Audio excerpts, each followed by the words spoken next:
27 বছর পর স্কুলের বান্ধবীকে দেখে খুব আনন্দ হলো। অন দ্য আদার হ্যান্ড আবার অবাকও হলাম। এই বয়সে বাচ্চা কাচ্চা নিচ্ছে। যতদূর জানি ওর বিয়ে হয়ে যায় 15 বছর বয়সে। যে বছর মাধ্যমিক দেয় সেই বছরই।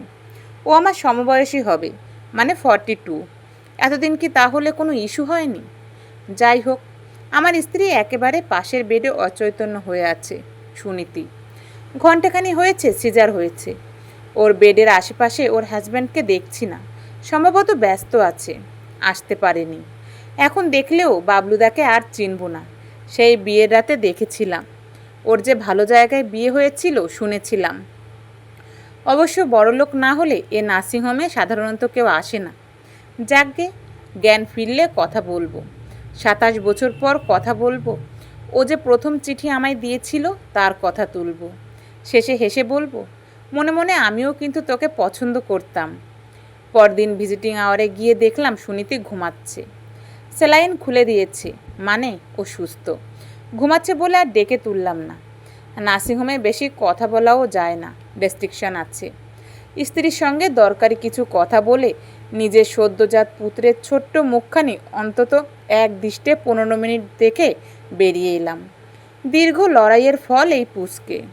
লিফটে নামতে নামতে হঠাৎ মনে পড়ল, তাই তো ওর পাশে বাচ্চাটিকে তো দেখলাম না। ছেলে হয়েছে না মেয়ে হয়েছে? তাই তো, এ নার্সিংহোমের যা পরিকাঠামো, তাতে অন্য কোথাও বেবি রেফার করার দরকার নেই। শহরের সবচেয়ে ভালো ভালো ডাক্তার এখানেই মেলে।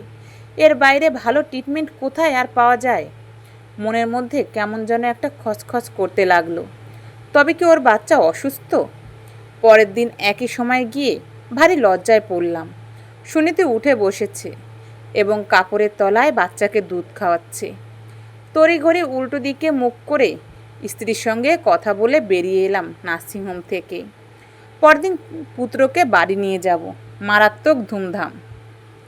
লাফাতে লাফাতে উপরে উঠে দেখলাম সুনীতি নেই। উদ্বিগ্ন হয়ে লজ্জার মাথা খেয়ে স্ত্রীকে জিজ্ঞাসা করলাম।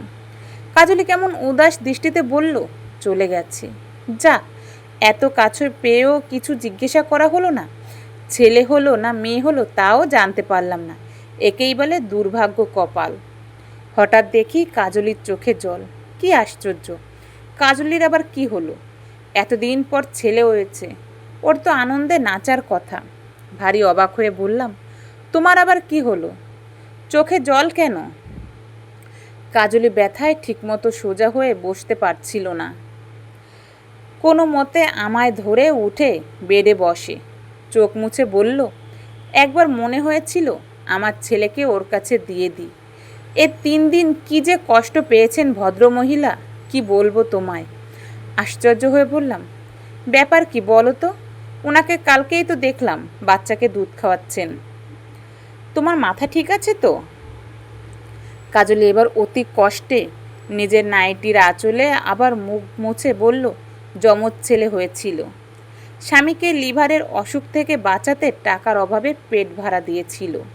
যাদের দিয়েছিল তারা বেবি নিয়ে চলে গেছে। কিন্তু আমি যে দেখলাম ছেলেকে দুধ খাওয়াচ্ছেন কালকে। কাজলি আর থাকতে পারল না। আমাকে জড়িয়ে হাউ হাউ করে কাঁদতে কাঁদতে বলল, ওটা ওনার সন্তান ছিল না, ওটা একটা পুতুল ছিল। ধপ করে বসে পড়লাম কাজলির পাশে। কেমন মাথা ঝিমঝিম করছে, দুলছে গোটা পৃথিবী, গোটা আকাশ, গোটা চরাচর।